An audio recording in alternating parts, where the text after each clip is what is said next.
अब आ जाइए चौथी, पांचवी और छठी एक्टिविटी पर, और ये हैं संगीत सुनना, वाद्य यंत्र बजाना और नृत्य करना।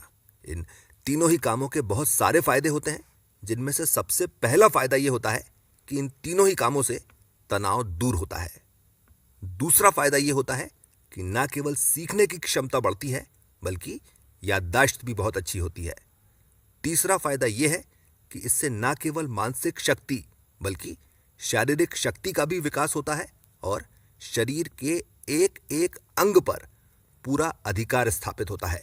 और चौथा और सबसे बड़ा फायदा यह होता है कि इन तीनों ही कामों को करने से या किसी भी एक काम को एकदम लग कर करने से आपको वही फायदा मिलता है जो मेडिटेशन करने से मिलता है। और आप इस चीज को ऐसे समझकर देख लीजिए कि ना केवल भगवान श्री कृष्ण बल्कि महादेव तक इन तीनों एक्टिविटीज की प्रैक्टिस करते हैं। अब चलिए जरा सी एक दो चीजें और समझ लीजिए। देखिए, संगीत जो है हमेशा मूड और मौके के हिसाब से सुनना चाहिए।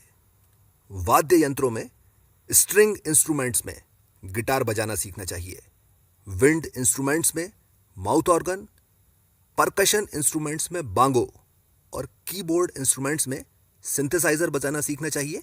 और ऐसा इसलिए है क्योंकि एक तो इनको लाने ले जाने में आसानी रहती है और दूसरे इनसे अकेले खड़े होकर पूरा समा बांधा जा सकता है।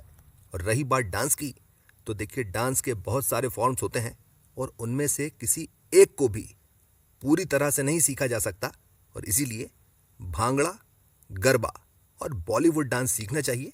क्योंकि भारत में जो भी शादी होगी या कोई फंक्शन होगा तो उसमें या तो बॉलीवुड डांस होगा या भांगड़ा होगा, और अगर कोई धार्मिक समारोह है तो फिर वहां पर गरबा ही चलता है। अब